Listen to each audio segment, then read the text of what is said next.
오늘 사연은 김순자 씨의 사연입니다. 사연 시작 전 구독과 좋아요 버튼 눌러주시면 사연의 재미가 2배가 된답니다. 오늘의 사연 시작하겠습니다. 안녕하세요. 저는 올해로 70을 넘긴 김순자라고 합니다. 젊었을 때부터 손으로 뭔가를 만드는 일을 좋아했지요. 그래서 제 손끝에서 만들어지는 것들로 생계를 꾸리겠다고 결심했고 30살이 되던 해에 작은 공방을 차렸습니다. 제가 만든 도자기와 손수 빚은 그릇들은 처음에는 주목받지 못했지만 시간이 흐르면서 점점 단골이 생기고 공방을 찾는 사람들도 늘어났습니다. 제 공방은 서울 변두리의 오래된 골목길 한가운데 자리 잡고 있습니다. 좁은 골목길을 따라 걷다 보면 자그마한 간판이 보이고 그 아래로 세월의 흔적이 묻은 나무문이 자리하고 있지요. 문을 열고 들어오면 도자기와 그릇들이 가지런히 놓여 있고 한쪽에는 제가 직접 빚고 구워낸 작품들이 차곡차곡 쌓여 있습니다. 많은 사람들이 새 것만을 찾지만 제 공방을 찾는 손님들은 손때 묻은 물건들에 정을 붙이고 오래 간직하는 분들이 많았습니다. 저는 그런 손님들과 차를 나누며 이야기를 나누는 것이 참 좋았습니다. 공방을 운영한 지도 어느덧 40해가 넘었습니다. 손님들이 줄어들고 젊은이들은 전통 공예에 관심을 덜 가지게 되었지만 저는 여전히 하루도 빠짐없이 공방 문을 엽니다. 예전처럼 많은 사람들이 오지는 않지만 오랫동안 저를 찾아주던 단골들이 간간히 들러 안부를 묻고 가곤 합니다. 순자 사장님, 아직도 손으로 다 빚으세요? 이제 힘드실 텐데. 라며 걱정해주는 단골들이 있지만 저는 여전히 흙을 만지는 게 즐겁고 이곳이 제 삶의 전부라 손에서 일을 놓을 수가 없습니다. 남편은 10년 전에 세상을 떠났습니다. 저와 함께 공방을 꾸려가며 살뜰히 챙겨주던 사람이었지요. 남편이 떠나고 나서도 저는 이곳을 지키며 혼자 살아왔습니다. 자식들은 있지만 각자 바쁜 삶을 살다 보니 명절에나 얼굴을 볼까 말까 합니다. 가끔 전화라도 한 통 와주면 반가운 마음이 들지만 저는 일부러 기대하지 않으려 합니다. 너무 바쁘겠지. 그들도 자기 가정을 꾸리고 살아가느라 정신없을 거야. 스스로 그렇게 생각하며 외로움을 사깁니다. 그래도 공방을 찾아오는 손님들과 동네 사람들 덕분에 저는 외롭지 않다고 생각하며 살았습니다. 특히 동네 아이들이 공방에 들러 이것저것 구경하며 신기해하는 모습을 볼 때마다 흐뭇했지요. 가끔은 아이들이 장난을 치며 흙을 만지기도 했지만 저는 그런 모습조차 반가웠습니다. 얘야, 흙을 만질 땐 조심해야 해. 이게 다 부드러워 보여도 제대로 다뤄야 좋은 작품이 나온단다. 그렇게 말하며 아이들에게 작은 도자기 한 점씩을 선물해 주곤 했습니다. 아이들은 눈을 반짝이며 좋아했고 그런 모습을 보면 저도 덩달아 기분이 좋아졌습니다. 하지만 그런 평범한 일상도 오래가지 못했습니다. 몇 달 전 건물주가 바뀌면서 이곳이 개발될 예정이라는 이야기가 들려오기 시작했습니다. 처음에는 남의 이야기려니 했지만 어느 날 공방으로 찾아온 젊은 건물주는 단호한 목소리로 말했습니다. 이제 이 골목은 재개발될 예정입니다. 계약 갱신은 어려울 거예요. 조만간 다른 곳으로 옮길 준비를 하시는 게 좋겠습니다. 그 말을 듣는 순간 저는 아무 말도 할 수 없었습니다. 여기가 제 삶의 전부인데 이제 와서 이곳을 떠나라고 하면 저는 어디로 가야 하나요? 하지만 젊은 건물주는 제 사정을 전혀 개의치 않는 표정이었습니다. 할머니, 오래된 가게들 정리하는 게 요즘 흐름이에요. 보상금도 드릴 테니 깔끔하게 마무리하시죠. 그 순간 제 손끝이 떨리기 시작했습니다. 보상금이 문제가 아니었습니다. 이곳은 제가 평생을 바친 공간이고 제 삶이 고스란히 녹아있는 곳이었습니다. 그날 이후로 저는 매일 불안한 마음으로 공방 문을 열었습니다. 처음에는 건물주의 말을 대수롭지 않게 여기려 했지만 시간이 갈수록 공방을 둘러싼 분위기가 달라졌습니다. 공방이 위치한 이 골목은 오래된 가게들이 많았고 대부분 저처럼 오랫동안 같은 자리를 지켜온 사람들이었습니다. 그런데 하나둘씩 가게들이 문을 닫기 시작했습니다. 옆에서 작은 양품점을 운영하던 박 여사는 얼마 전 가게를 접고 지방으로 내려갔고 단골 손님이 많던 세탁소도 철거가 확정되었다며 가게를 정리하고 있었습니다. 이웃들이 떠나는 걸 보며 불안한 마음이 커졌지만 저는 끝까지 버텨보기로 했습니다. 하지만 상황은 점점 저를 궁지로 몰아갔습니다. 어느 날부터인가 공방 앞에 낯선 사람들이 서성거렸습니다. 한두 번은 그냥 지나가는 사람이라 생각했지만 매일 같은 시간에 같은 자리에서 저를 지켜보는 듯한 남자들이 있었습니다. 그들은 아무 말 없이 공방을 힐끗거리다가 사라졌고 저는 왠지 모를 위압감을 느끼기 시작했습니다. 그러던 어느 날 단골 손님이던 50대 아주머니가 걱정스러운 얼굴로 공방에 들어왔습니다. 사장님, 저 골목에서 무슨 일 있는 거 아니에요? 요즘 여기가 이상하게 조용해요. 다들 가게 정리하고 떠난다고 하던데 사장님은 괜찮으세요? 저는 애써 웃으며 대답했습니다. 괜찮아요. 아직은 어떻게든 버텨보려고요. 하지만 그 아주머니는 한숨을 쉬며 말을 이었습니다. 저번에 세탁소 사장님도 버텨보겠다고 했는데 결국 강제로 나가게 됐어요. 밤마다 누가 가게 유리를 두드리고 장사도 안 되게 만들었다더라고요. 사장님도 조심하세요. 그 말을 듣는 순간 가슴이 철렁 내려앉았습니다. 혹시나 했던 불안이 현실이 되는 것 같았습니다. 그리고 그날 저녁 공방 문을 닫으려고 하는데 누군가 문을 툭툭 두드렸습니다. 깜짝 놀라 문을 열어보니 웬 젊은 남자가 서 있었습니다. 그는 능글맞은 웃음을 지으며 말했습니다. 할머니, 아직도 이 가게 하세요? 요즘 시대가 변했는데 오래된 가게는 정리하는 게 좋지 않겠어요? 저는 그제야 깨달았습니다. 이제 저를 내몰기 위한 본격적인 압박이 시작되었다는 것을. 처음엔 그래도 버텨보려고 했습니다. 하지만 상황은 점점 악화되었고 그동안 저를 찾던 단골 손님들도 하나둘 공방에 발길을 끊기 시작했습니다. 골목길이 점점 조용해지면서 제 공방에도 손님이 뜸해졌습니다. 할머니, 나중에 다시 올게요. 라고 말하던 손님들은 다시 돌아오지 않았고 몇몇 단골들은 여기 분위기가 좀 이상해서요. 라며 조심스럽게 이유를 털어놓기도 했습니다. 언젠가부터 공방 앞에 이상한 전단이 붙기 시작했습니다. 노후한 시설, 안전 문제 우려, 가급적 이용을 자제해 주세요. 저는 처음에 누군가 실수로 붙인 줄 알았지만 전단은 계속해서 바뀌었고 공방에 대한 안 좋은 소문이 돌기 시작했습니다. 여기 곧 철거된다더라. 위험해서 들어가면 안 된대. 사람들의 수군거림이 제 귀에까지 들려왔습니다. 믿었던 주변 사람들도 등을 돌리는 기분이 들었습니다. 매일 마주하던 이웃들도 저를 볼 때마다 피하는 듯했고 함께 장사하던 다른 가게 주인들도 하나둘 떠나면서 연락이 끊겼습니다.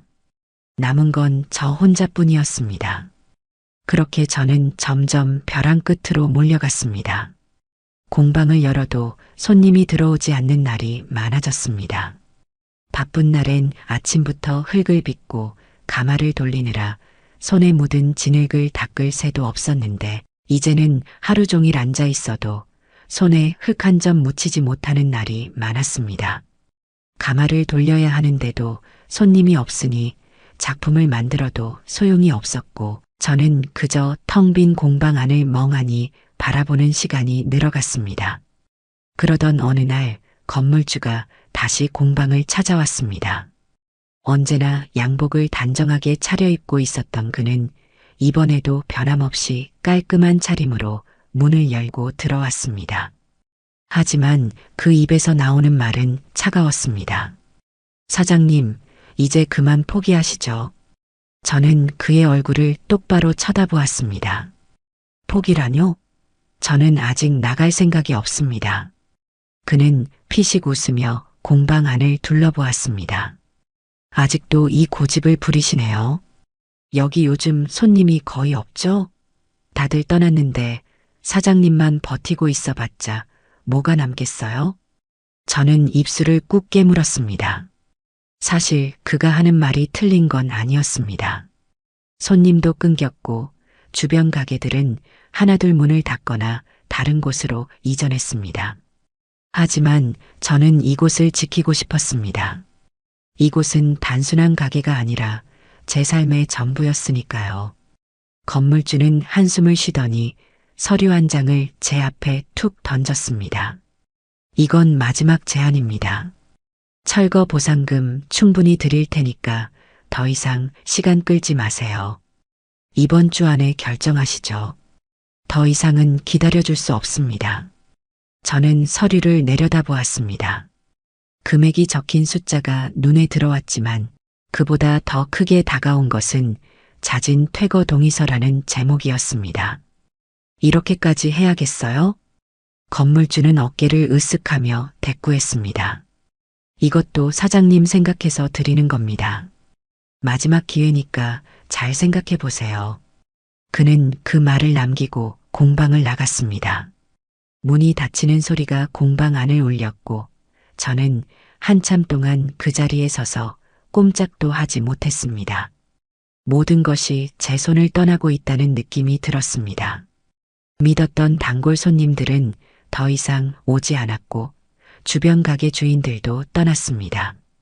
건물주는 이제 대놓고 압박을 시작했고 저는 점점 더 외로운 싸움을 하고 있었습니다. 텅 빈 공방에서 혼자 앉아 있자니 눈물이 날 것 같았습니다. 도대체 왜 이렇게까지 해야 하는 걸까요? 한평생을 바친 공간을 지키는 게 그렇게 잘못된 일인가요? 그날 밤 저는 아무도 없는 공방에 혼자 앉아 가만히 가마를 바라보았습니다. 아직 따뜻한 온기가 남아있는 가마에서 희미한 불빛이 새어나오고 있었습니다. 하지만 그 불빛마저도 점점 사그라지고 있었습니다. 그날도 저는 공방 한쪽에 앉아 멍하니 찻잔을 매만지고 있었습니다.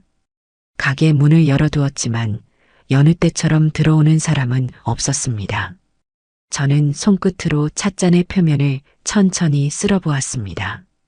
가마에서 구워져 나온 지 얼마 안 된 잔은 매끈하고 따뜻했지만 제 마음은 싸늘하게 식어가고 있었습니다. 그때였습니다. 공방 문이 조용히 열리는 소리가 났습니다. 손님이 찾아오는 일이 거의 없어진 요즘 저는 반사적으로 고개를 들었습니다. 문 앞에는 낯익은 얼굴이 서 있었습니다. 키가 훤칠한 젊은 남자. 늘 어두운 색 정장을 입고 말없이 도자기를 살펴보던 손님. 그는 몇 달 전부터 가끔 공방을 찾아왔지만 한 번도 저와 긴 대화를 나눈 적이 없었습니다. 그저 조용히 공방을 둘러보다가 찻잔 하나쯤을 사서 나가곤 했지요. 저는 그를 말없는 손님이라 부르며 속으로만 기억하고 있었습니다. 그가 문을 닫고 천천히 안으로 들어왔습니다. 저는 마른 목을 축이며 인사를 건넸습니다.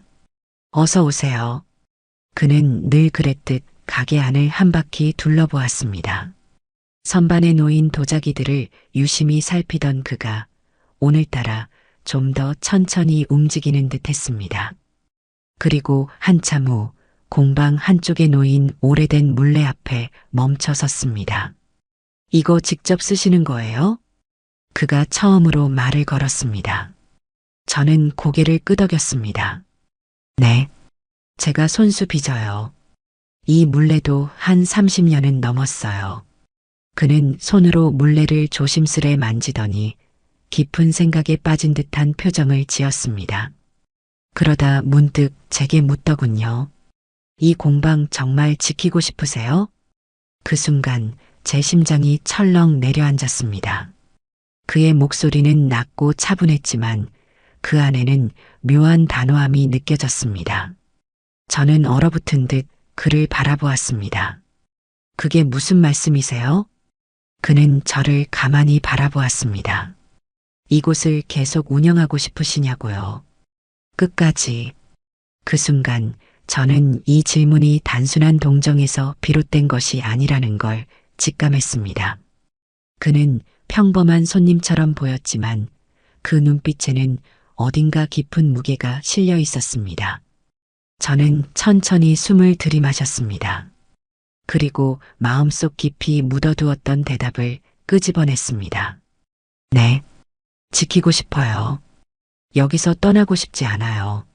하지만 제 목소리가 떨렸습니다. 방법이 없어요. 그는 제 말을 조용히 듣고 있었습니다. 그리고 잠시 생각에 잠기더니 선반 위에 놓인 작은 도자기 잔 하나를 집어들었습니다. 그러더니 희미하게 웃으며 말했습니다. 알겠습니다. 그럼 준비하세요. 준비요? 그는 대답하지 않았습니다. 대신 도자기 잔을 손에 든 채 계산대로 향하더니 돈을 내려놓고 가게를 나서려 했습니다. 저는 그를 붙잡고 싶었습니다. 도대체 무슨 뜻인지, 무엇을 준비해야 하는지 묻고 싶었지만 그는 마치 이미 모든 것을 알고 있다는 듯한 표정을 짓고 있었습니다. 잠깐만요. 그가 문을 열고 나가기 직전 저는 용기를 내어 불렀습니다. 그는 걸음을 멈추고 천천히 저를 돌아보았습니다. 당신 누구세요? 그는 잠시 저를 바라보다가 미소를 지었습니다. 곧 알게 되실 거예요. 그 말만 남기고 그는 사라졌습니다. 그리고 그날 이후부터 제 주변에서 이상한 일들이 벌어지기 시작했습니다. 그날 이후 공방을 둘러싼 분위기가 묘하게 변하기 시작했습니다. 먼저 매일 공방 앞을 서성이던 건물주의 사람들이 보이지 않았습니다. 가게 앞에서 일부러 큰 소리로 떠들며 위협하던 남자들도 저를 비웃으며 지나가던 사람들도 흔적 없이 사라졌습니다. 처음에는 우연이라고 생각했지만 며칠이 지나도 그들의 모습이 보이지 않자 저는 어딘가 이상하다는 걸 깨달았습니다. 그리고 건물주가 갑자기 찾아왔습니다. 항상 자신만만한 얼굴로 나타났던 그는 이번엔 어딘가 초조해 보였습니다. 문을 열고 들어온 그는 두리번거리며 주위를 살핀 후 저를 향해 성급하게 물었습니다. 혹시 최근에 누가 찾아오지 않았습니까? 저는 속을 내비치지 않으려 애쓰며 고개를 저었습니다. 손님들이 오긴 했지만 특별한 사람은 없었어요. 건물주는 입술을 꾹 깨물더니 짜증스럽게 한숨을 내쉬었습니다. 이거 참 난처하게 됐네요. 그는 중얼거리며 손에 들고 있던 서류를 제 앞에 내던졌습니다. 여기 다시 한번 보세요. 이번 주까지 결정 안 하면. 그 순간 공방 문이 벌컥 열렸습니다. 저는 놀라서 고개를 들었고 건물주 역시 움찔하며 문 쪽을 돌아보았습니다. 그리고 그곳에는 며칠 전 공방을 찾아왔던 말없는 손님이 서 있었습니다. 그는 오늘도 정장을 말끔히 차려입고 있었습니다. 하지만 이번에는 혼자가 아니었습니다. 그의 뒤에는 서류를 든 남자와 2명의 덩치 큰 보디가드처럼 보이는 사람들이 서 있었습니다. 건물주는 그를 보는 순간 얼굴이 창백해졌습니다. 마치 유령이라도 본 것처럼 경직된 표정을 지으며 얼어붙은 듯 가만히 있었습니다. 그 젊은 남자는 천천히 걸어 들어와 건물주를 향해 차분한 목소리로 말했습니다. 김 대표님, 오랜만이네요. 이곳에서 뭘 하고 계십니까? 건물주는 잔뜩 당황한 얼굴로 말을 더듬었습니다. 이건 그냥 계약 문제로 제가 정당한 권리로. 그 남자는 피식 웃으며 고개를 저었습니다. 정당한 권리요? 제가 보기엔 협박과 강요에 가까운 것 같은데요. 그가 손짓하자 뒤에 있던 남자가 서류 한 장을 건물주 앞에 내밀었습니다. 이건 건물명의 이전 계약서입니다. 오늘부로 이 건물은 제 것이 되었습니다. 건물주는 눈이 휘둥그레져 서류를 확인했습니다. 그리고 그 안에 적힌 내용을 읽는 순간 그의 손이 덜덜 떨리기 시작했습니다. 이럴 수가. 그 젊은 남자는 여유로운 미소를 지으며 제게 시선을 돌렸습니다. 이제부터 이 건물의 새로운 소유주는 저입니다. 그러니 김 사장님, 이제 불법적인 계약 강요는 하지 않는 게 좋겠죠? 건물주는 얼굴이 하얗게 질린 채로 입을 열었다 닫았다 하며 허둥댔습니다. 잠깐만요. 이거 무슨 어떻게. 젊은 남자는 조용히 그를 내려다보았습니다. 그리고 한 가지 더 말씀드리죠. 현재 진행 중인 불법 강제 퇴거 및 상가, 임대계약 위반 사항으로 변호사님들이 이미 법적 대응을 준비 중이십니다. 잘 아시겠지만 대표님께서 지금까지 해온 일들이 하나둘 밝혀진다면 앞으로 사업 운영이 힘들 수도 있을 겁니다. 건물주는 그 말을 듣자마자 풀썩 주저앉았습니다. 그게. 그는 다급히 저를 향해 돌아보며 말했습니다. 할머니, 저기 오해가 있었던 겁니다. 저도 그렇게 나쁜 의도가 있었던 건 아니었고, 그냥 사업적으로. 하지만 저는 그저 그를 바라볼 뿐이었습니다.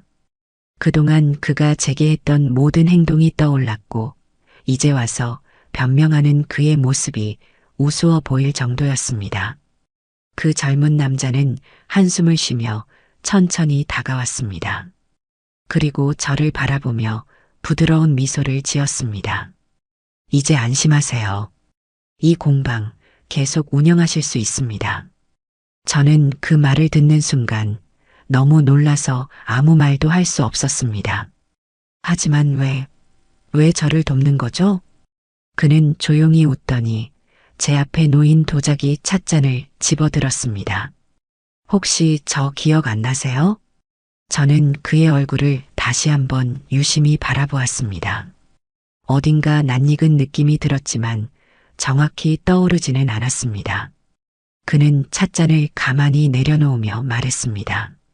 어릴 때 제가 부모님을 잃고 힘들게 살던 시절이 있었습니다. 갈 곳도 없었고 돈도 없었죠. 그때 이 골목을 떠돌다가 우연히 이 공방을 발견했어요. 저는 숨을 멈춘 채 그의 말을 들었습니다. 그때 배고파 보인다며 따뜻한 차와 떡 한 조각을 건네주셨죠. 그리고 아무것도 묻지 않고 이곳에서 도자기 만드는 걸 구경하게 해주셨어요. 그때 그 작은 친절이 제게는 세상을 살아갈 힘이 됐습니다. 저는 그의 이야기를 들으며 천천히 기억을 되짚었습니다. 그리고 마침내 떠올렸습니다. 어린 시절 초라한 차림으로 공방 앞에서 서성이던 작은 소년. 너무 말라서 바람에라도 날아갈 듯했던 아이. 저는 그 아이에게 아무런 이유 없이 따뜻한 차를 내어주었고 한동안 공방에서 함께 지내도록 했습니다. 하지만 어느 날 갑자기 그 아이가 모습을 감추었고 저는 이후로 그를 본 적이 없었습니다.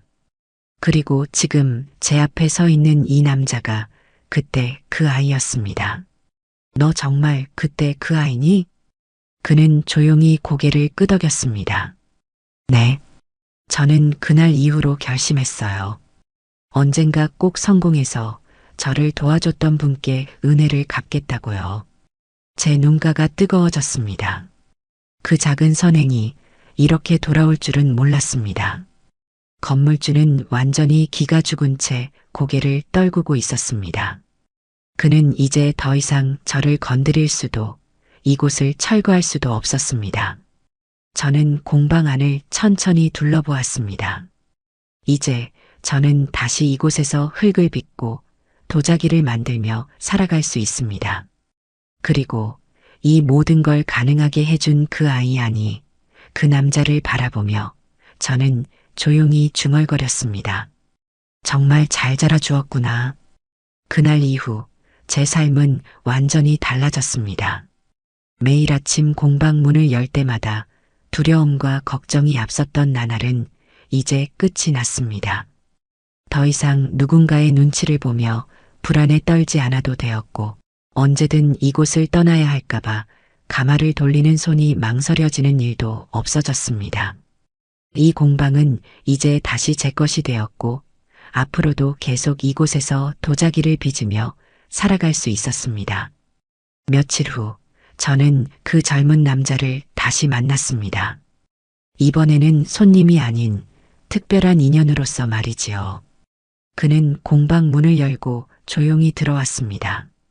여전히 정장을 말끔히 차려입고 있었지만 오늘따라 그의 표정에는 묘한 따스함이 서려 있었습니다.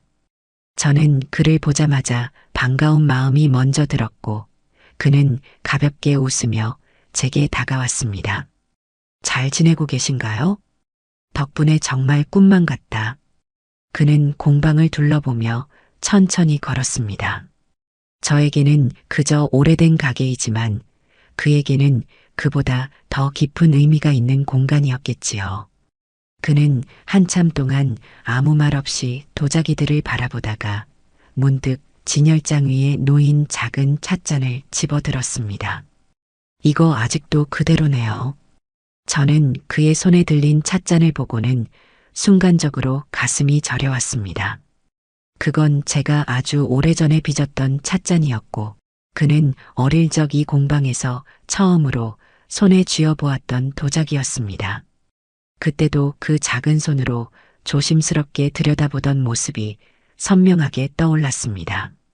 그래, 그때 내가 유난히 좋아했던 찻잔이지. 한쪽 귀퉁이에 작은 홈이 패였지만 난 버리지 않았어. 이 찻잔을 보면 내가 떠오르곤 했거든. 그는 찻잔을 가만히 손끝으로 쓸어보더니 천천히 고개를 들었다. 그리고 저를 바라보며 말했다. 어릴 때 저는 세상이 너무나도 차갑다고 생각했어요. 아무도 저를 도와주지 않을 거라고 믿었고 그저 혼자 버텨야 한다고만 생각했죠. 하지만 이곳에서 처음으로 따뜻한 차 한 잔을 마셨습니다. 따뜻한 손길도 느꼈고요. 저는 그 말을 듣는 순간 그 아이가 공방 문 앞에서 배고픔과 추위에 떨며 서 있던 모습이 떠올랐습니다. 조그만 손으로 찻잔을 감싸쥐고 마치 보물이기라도 한 듯 소중히 바라보던 그 눈빛. 그는 조용히 말을 이었습니다. 그때 저는 결심했어요. 저도 언젠가는 누군가에게 그런 따뜻함을 돌려줄 수 있는 사람이 되고 싶다고요. 그리고 이제 그 기회가 왔을 뿐입니다. 저는 더 이상 말을 잇지 못했습니다. 그저 그를 바라보며 뜨거운 눈물을 삼킬 뿐이었습니다. 너 정말 잘 자라주었구나. 그는 미소를 지으며 찻잔을 내려놓고 제 앞에 앉았다. 그리고 두 손을 가지런히 모으며 조용히 말했다. 이제부터는 걱정 마세요. 공방은 계속 이 자리에서 지켜질 겁니다. 할머니께서 원하시는 한 영원히요. 그 순간 저는 깨달았습니다. 제가 과거에 베풀었던 작은 친절이 이렇게 커다란 기적으로 돌아왔다는 것을. 세상은 아직도 살만한 곳이며 따뜻한 손길은 결국 언젠가 다시 돌아온다는 것을. 그날 이후 제 공방에는 다시 활기가 돌기 시작했습니다. 떠났던 단골들이 다시 돌아오기 시작했고 새로운 손님들도 하나둘씩 공방을 찾았습니다. 오랫동안 잊혔던 작은 골목길에 사람들의 발걸음이 이어졌고 공방에는 다시 도자기를 빚는 흙냄새와 따뜻한 차향기가 가득 차올랐습니다. 그리고 그 남자는 가끔씩 공방을 찾아왔습니다. 늘 조용히 도자기를 바라보다가 찻잔 하나를 사서 나가곤 했습니다. 하지만 이번에는 더 이상 말없는 손님이 아니었습니다. 그는 이제 제 인생에서 가장 소중한 인연이 되어 있었습니다. 제가 한때 지켜주었던 그 아이가 이제는 저를 지켜주는 사람이 되었습니다. 그리고 저는 이곳에서 다시 도자기를 빚으며 조용히 살아갈 것입니다. 따뜻한 찻잔을 손에 쥐고 세상은 아직도 살만한 곳이라고 믿으면서 말입니다.